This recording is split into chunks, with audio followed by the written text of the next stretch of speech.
Hello. Welcome everybody to the stream. My name is Evan Freiberger, and today we're going to be doing a forecast in regards to tomorrow and Wednesday's severe weather mainly. Just going to be talking about it, going over the risks and what is contributing to the storm. But hello everybody. Welcome. Hi Killis. Hey John. Hey Shooter, an American idiot. Welcome. Hello Jimbo. K Jack. Hello. Rex, hello. Gluten, hello. Marvelo, hello, Robert. Ice cream. Devin says, Zaza? What does that mean? Gluten free. Randy, hello. It's Zeres, hello. Welcome, everybody, to the stream. Man, today has been a stressful day for me. I lost my wallet.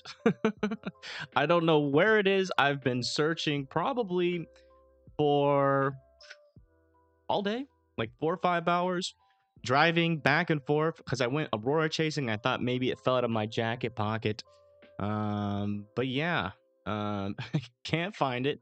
And yeah, so it's been a stressful day. So I apologize if I seem a little bit blah right now, but hopefully everybody else has had a better day than I have. Gonna probably have to reorder all my stuff, which is gonna take a while. So it's gonna be a difficult couple days, but hopefully everybody's doing all right. Hi Nutty. Hello Jimbo. Yeah, I hope I find it too. But all right, so let's go ahead and get into the forecast. If you guys are familiar with this channel, you know that we do the forecast, and everybody needs to hold their questions until after we go through just the basics of the forecast. Then we'll answer your more in-depth questions after the forecast is done. So let's get right into it. First, we're going to start off with current conditions, and as you can see down here in Florida, we have scattered showers and thunderstorms across the state. And currently ongoing, we have one severe thunderstorm warning with 1-inch hail, 60-mile-per-hour winds, and kind of looks like they might extend it or they might decide not to. I can tell, though, that there is not a lot of hail showing up on the radar right now with that one. And another little stronger storm over here near Port St. Lucie.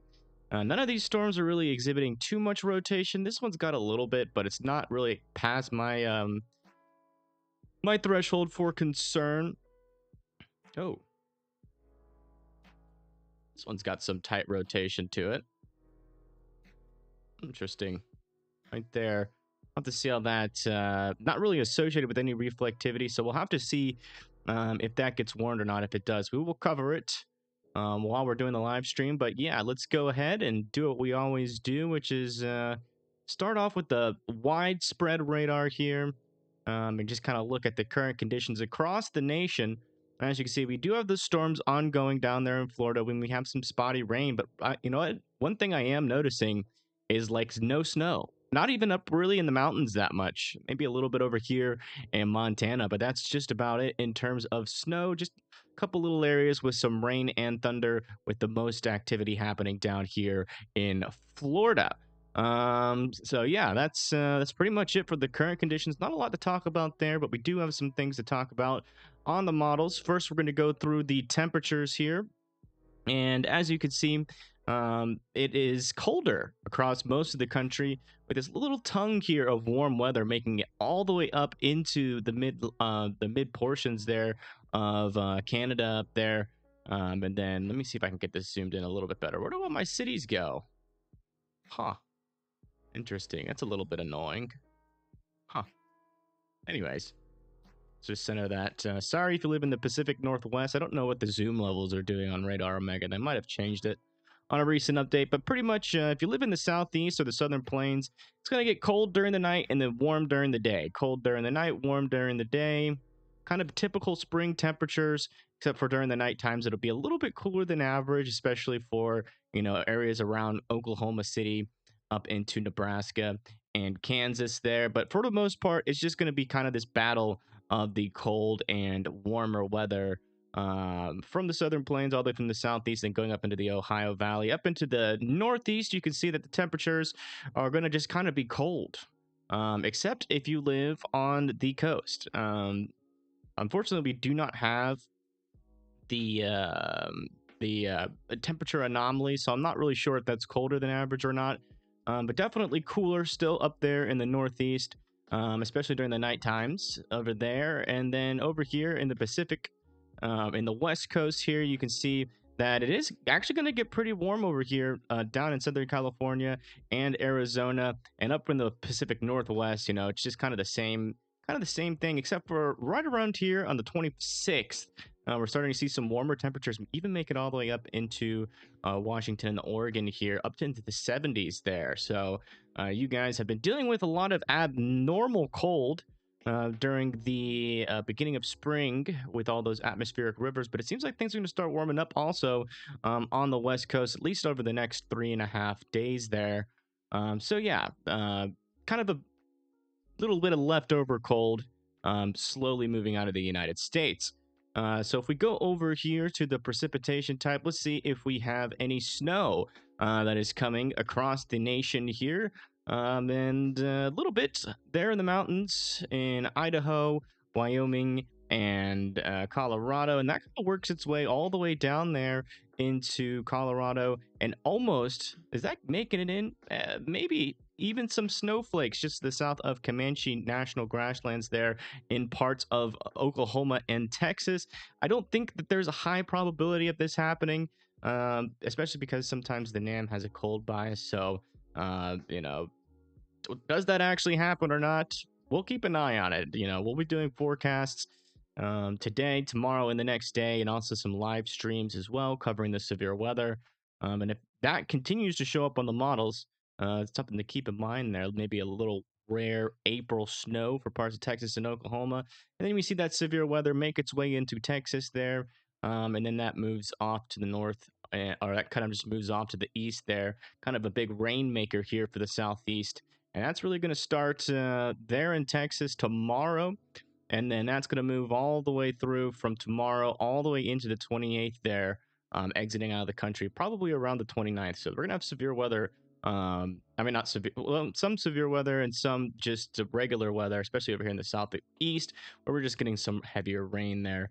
But yeah, so that's what we can see there with the future precipitation. Now let's go over and talk about these storm risks, which is, I'm sure, why is this here? Real-time location from another device.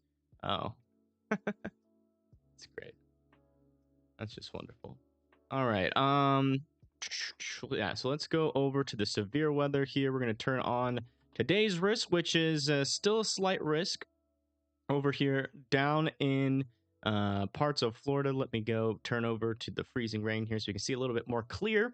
And we've already seen that. We've had multiple severe thunderstorm warnings down here in Florida. So far, no tornado warnings, which is good because there is a little bit of a tornado threat here, 2%. But so far, that hasn't materialized. As the nighttime hours comes, it's pretty typical that we see a little bit of an increase of lower level shear, which could indicate which could indicate an increasing of the tornado threat. But so far, we haven't seen that happen just yet. It's mainly just a wind risk and a little bit of a hail risk here for today. So if you live in these areas, Orlando, Palm Bay, Port St. Lucie, West Palm Beach, Fort Lauderdale, just be aware. Obviously, you guys have already been seeing it today. But there's still a chance for more storms down there throughout the day, especially more on the southern portion there of that risk. Now, going over to day 2, we're shifting our focus over here to Texas, Oklahoma, all the way up into Colorado and New Mexico, parts of Kansas as well. We got a slight risk around Denton, Dallas, Fort Worth, Killeen, Austin, just to the north of San Antonio, and then a marginal risk around that for parts of Texas, Oklahoma, Kansas, Arizona, and New Mexico and Colorado. So you guys definitely need to be weather aware on this day. And what are the main threats? The main threats are going to be tornado risk and hail risk. So we do have a 5% tornado risk for Waco, Killeen, Austin, just to the west of Houston, College Station. And then we have a 2% around that for San Antonio, Dallas, McKinney, Abilene. And it looks like Fort Worth is just on the line, just to the north of that 5% risk. But I would treat it just as if you're in that 5% risk. For the wind on tomorrow. Again, this is for tomorrow. We have 15% here for damaging winds up to 60 mile per hour, maybe a little bit higher. There for Fort Worth, Dallas, Denton, Killeen, Austin, and just to the west of Houston there. And then we have 5% around that for parts of Texas, Oklahoma, Kansas, Colorado, and New Mexico. Going over to the hail threat, you can see that we do have a significant hail threat for this day. Again, this is that hail up to 2 inches in this black outlined region.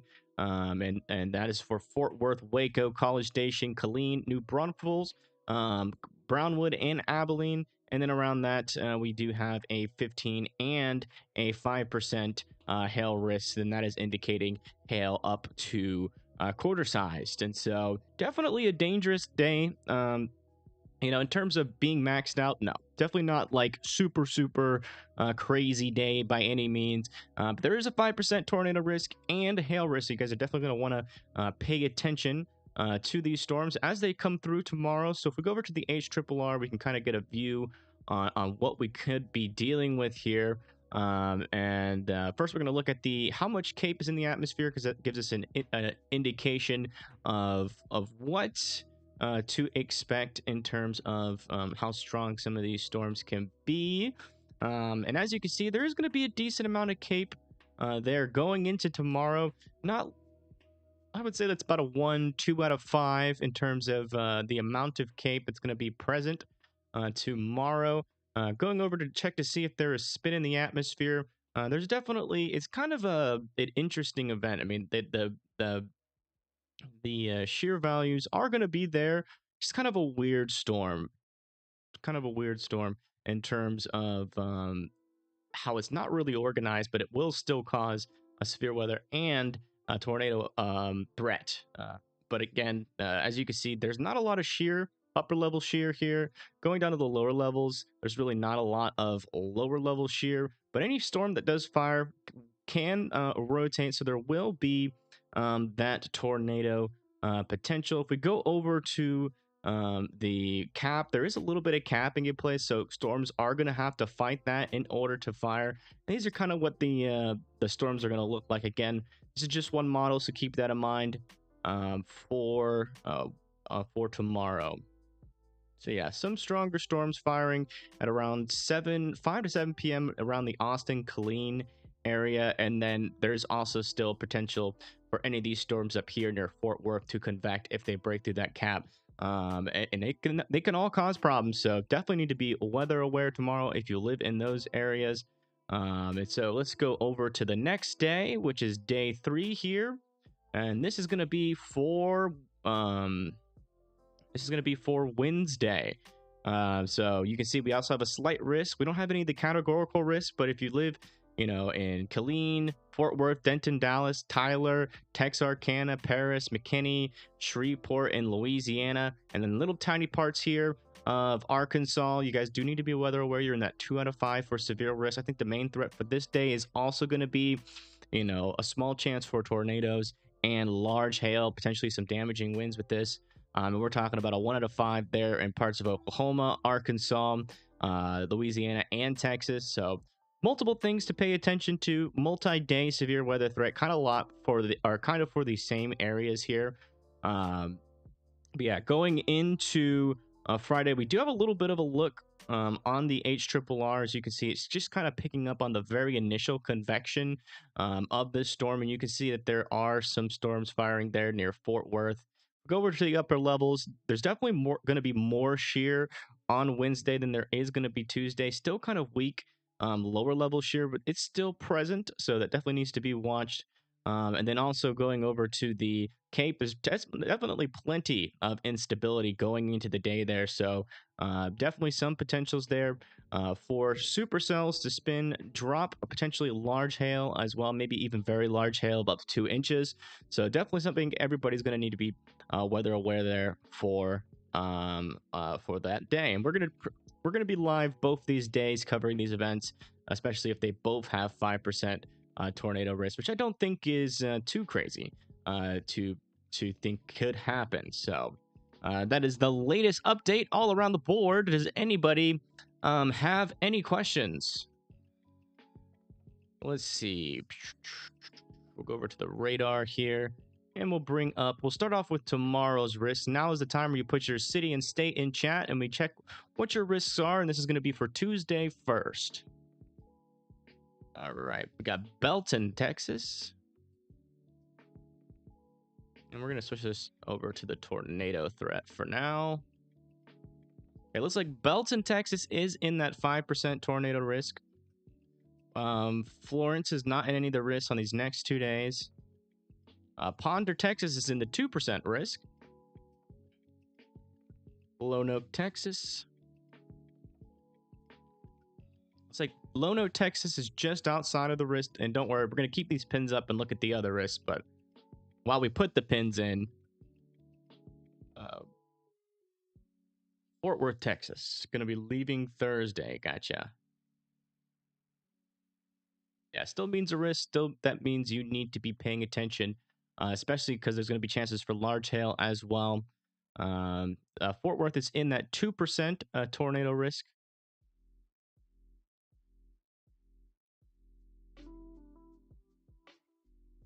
Oklahoma City is just north of the tornado risk, but stick around. I do think that there is still some risk up there for you. Either that or you're just going to be just right outside. Austin, Texas. Looks like Austin, Texas is in that 5% tornado risk for tomorrow. Frankston, Texas. All right. Frankston, Texas is in the 2% tornado risk. Again, the 2 and 5% means there's a 2 or 5% chance that you're going to see a tornado in a 25 within a 25-mile radius from your area, and they're expected to be briefer and weaker tornadoes. The floor, Oklahoma. All right. It does with the GFS, Kevin. But and also some of the radars are also outside of the U.S. as well. But I think they have radars in Australia. Looks like Claiborne, Texas is in that 5% tornado risk. Bangs, Texas is in the 2%. Oh, we have a lot of people here from Texas. All right. Lagrange is in the 5% risk there. Madison, Wisconsin is not in the risk. All right. Any more questions?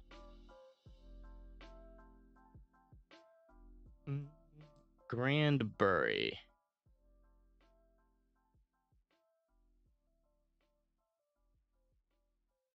Granbury, Texas is also in the 5% risk there for briefer and weaker tornadoes.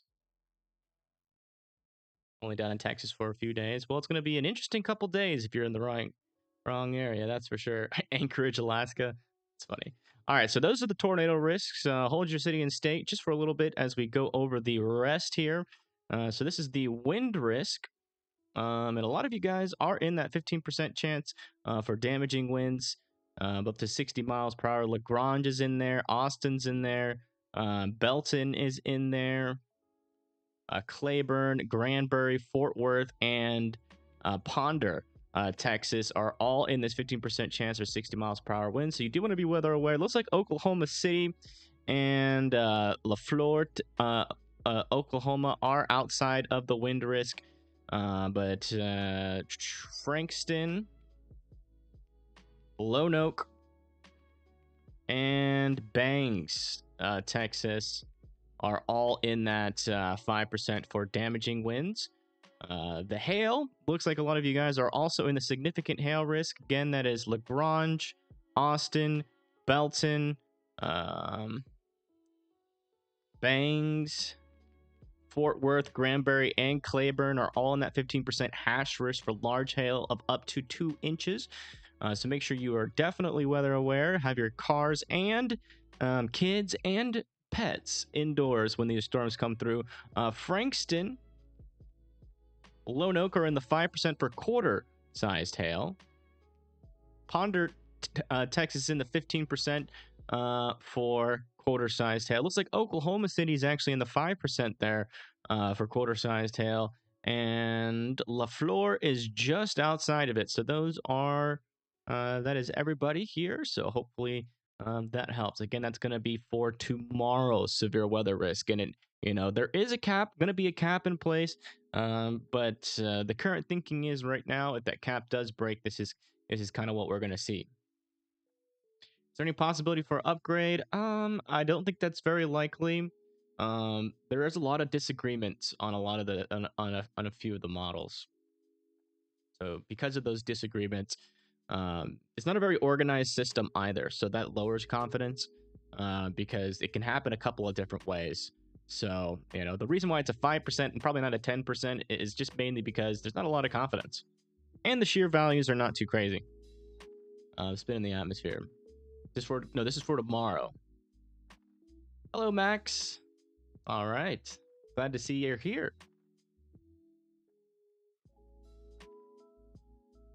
Florence, Alabama be bad? No, not with these next 2 days, and we do not have a risk for day 4. As these storms move off to the east, though, we can expect a little bit of some storms, maybe some thunder and lightning. I'm not really expecting anything too crazy. Hello, Lee. Welcome. Let's go over to the NAM here. I do want to show you the difference between the NAM and the HRRR, just to kind of give you an understanding of what are some of these differences that can happen. So you remember how you saw those storms fire over here near Austin and Killeen off the HRRR? Well, with the NAM 3K model, they're showing storms firing over here in San Angelo, and then just poof, nothing for the rest of the day. And then the main thing happening is just some storms, potentially something stronger up here north of Fort Worth going into Oklahoma City. And then that kind of just turns into a blob of rain and thunder as it moves through Tulsa. And then the next day, I guess, yeah. So that blob moving through Tulsa, that would be happening actually on Wednesday. And then you can see that some stronger storms fire around the Fort Worth, Dallas area, and then move through Killeen and Austin as a kind of a broken line of storms there, going into the overnight hours into Thursday. So, big differences between the models. But the bottom line is, all the models are saying something fires down here, and there's enough kinematics there for a weak tornado threat.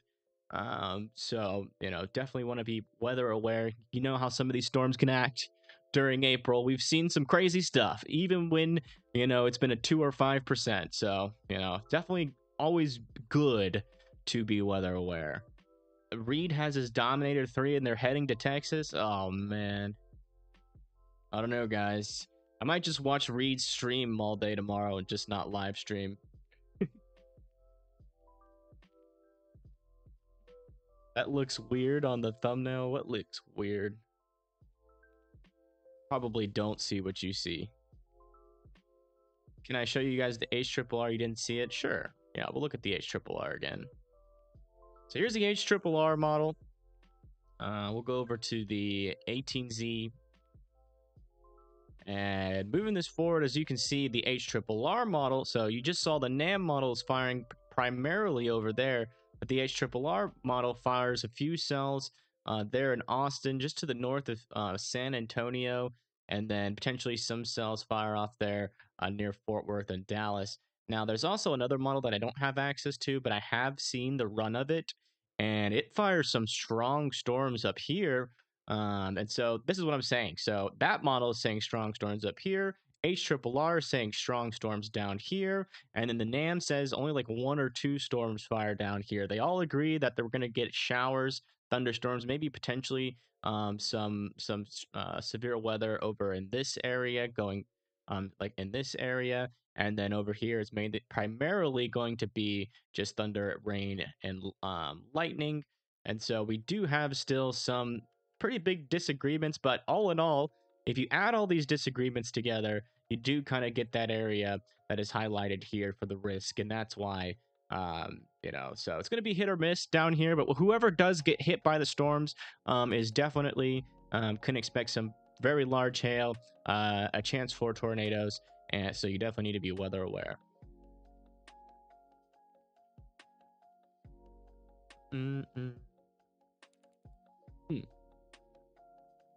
How is San Angelo doing? Today, San Angelo is doing fine. On Tuesday, there is a chance that some storms could fire nearby there. and they could be severe. So it comes from like an old time saying, the title. So I think it's hell hell hath no fury like a mother's scorn. But I changed it to hail hath no fury like Mother Nature's storms. Woman scorn. Yes, woman scorn, not mothers. It's just an old saying. It's just wordplay. But let's go answer some questions. Is anybody in the risk for tomorrow have any questions? So here's the risk for tomorrow. I mean, not tomorrow, for Wednesday. We also have a slight risk. It's kind of the same areas, but if you want to put your city and state in the chat, we will put your pin on the map and then go into your. We can't tell you any of the categorical risks right now because they're not out right now. But especially in this slight risk, probably going to be all modes of severe weather possible on this day as well. Austin, Texas. Again, this is for Wednesday. So there's Austin, Texas is in the 1 out of 5. And just a hail and damaging wind threat, potentially. Homer is in that 1 out of 5. Dallas, Texas, and that 2 out of 5. So definitely tune in tomorrow for the forecast. And we will update you on the or I guess we'll be live tomorrow most likely, unless the day just completely busts like the NAM is saying. But the NAM is typically got a cold bias, which might help it in this situation given the fact that we just had a cold blast. So if the NAM is right, then we probably won't even go live tomorrow.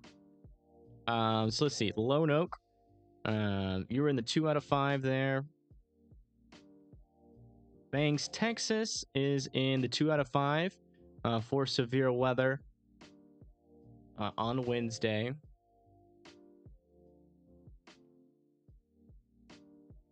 Not there anymore. Yeah, it doesn't update automatically, so I'm just gonna ignore it. But thanks. Houston, Texas is not in the risk for Wednesday. Lake Dallas, can't find that on the map. You're gonna have to give me another thing. And no Lola. No hurricane forecast for you. Big Sandy is in the 2 out of 5 on Wednesday. So make sure that you guys are weather aware on Wednesday. Probably going to be mainly just a hail and damaging wind threat with a smaller threat for with a small threat for tornadoes. Probably either a 2 or 5% chance. If I had to guess, somewhere around this area would be the highest risk for a tornado threat. But yeah. Rusk, Texas, sure. So Rusk, Texas is in the 2 out of 5. Yeah, no problem, Loma.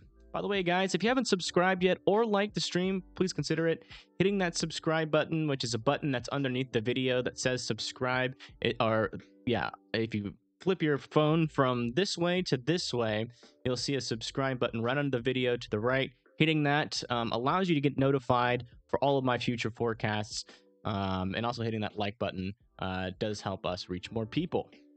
Yeah, no problem, guys. No problem. Nope. You'll have to go to Weatherman Plus to get a hurricane forecast for the Wisconsin area. It's northwest of Dallas. Okay. Northwest of Dallas over here. Yeah, you're probably gonna be in the 2 out of 5 if it's like right in this area. And so potential for tornadoes, damaging wind, and potentially some large and some hail. Large hail is possible. I'm thinking quarter-sized, maybe a smaller area for a significant hailstorm. But as of right now, I'm kind of just leaning on quarter-sized, not really a hashed risk. There is one new special marine warning. Okay, let me check. Yeah, we don't have any severe thunderstorm warnings over anymore. So let's do this. Bring this down.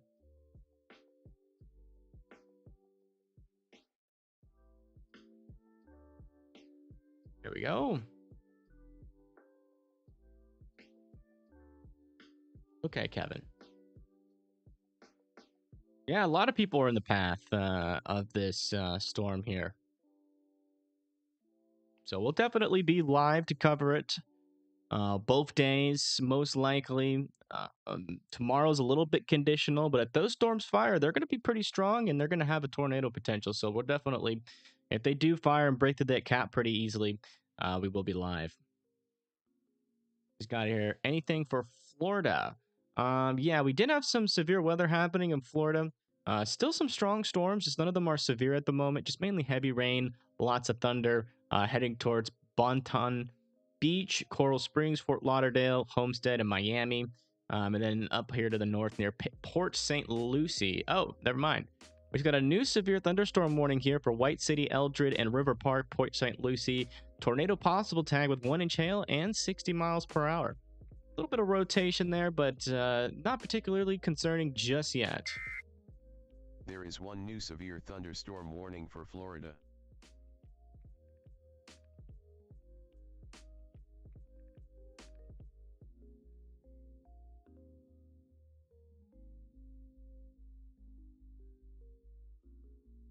I wonder if we can get a little look on this storm. Let's see.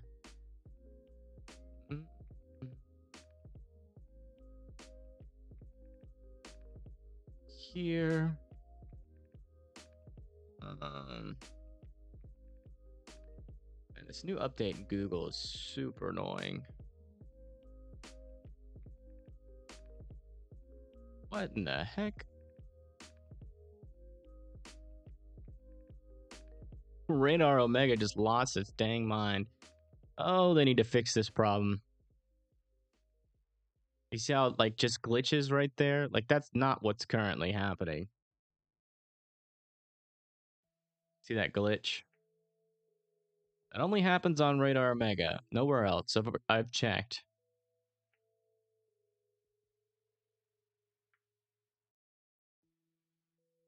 But yeah, so those are the risks. Looks like we've answered most people's questions in terms of those 2 days. Again, I will be live there.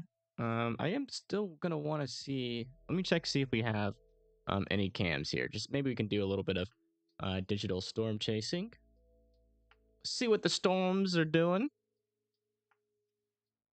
So let's see. That's near Fort Pierce, right here. Kind of near the beach. This might be our best luck. It's a little glitchy. That's under the rain. Under the rain. Stewart. We can get one just to the north of Stewart. Ooh. Which way is this? This is southbound, though. It's a good view, but it's southbound. That one's southbound. Looking for a northbound cam. We can get a nice northbound. Looking at the storm. Come on. All these cams and none of them can see it, and they're right there. Here, I'll take you guys with me. Oh.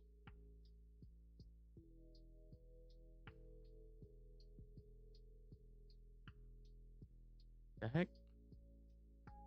Wait, yeah, this is supposed to be here. Yeah, I'm not gonna move it because yeah, we'll put it in the center. At the very least. Yeah, looks like there's very heavy rain happening. But there are no real good cam views from northbound on this storm. Which is crazy because there's like 1,000 cams. This one's kind of good. Hold on. Let's see if it works.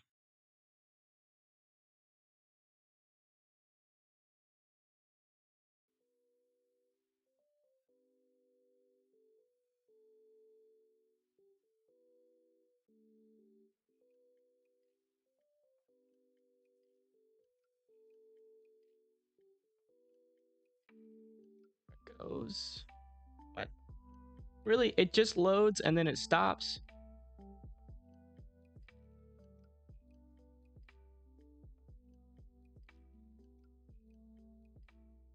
These cameras are messed up.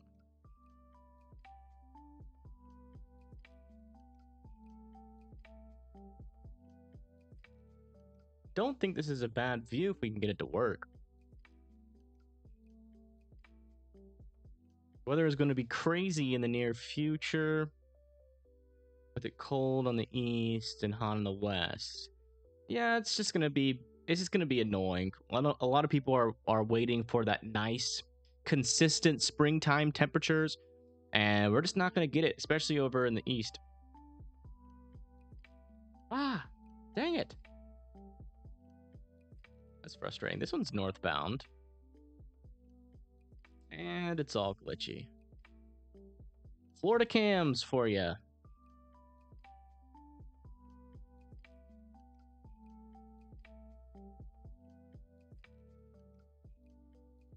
I've heard of the Florida man, but have you heard of the Florida cams? They're just as bad. Come on. Ah. The dang green glitch, man. That's a beautiful view, too. Ugh. That's frustrating. This one's northbound. If this one goes green, I'm going to give up.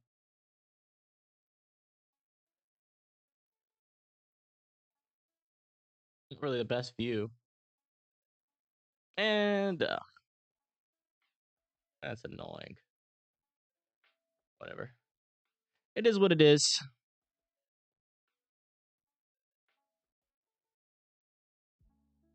All right. Well, it seems like we answered most of your guys' questions. So that's probably going to be it for me tonight. So thank you everybody for tuning in. We will be doing some live coverage tomorrow. And I will definitely go live if that cap breaks. So thank you everybody for tuning in. If you haven't subscribed yet, please consider it. Also, consider hitting that like button on your way out. And I will see you guys tomorrow. So everybody take it easy. Thank you everyone for tuning in.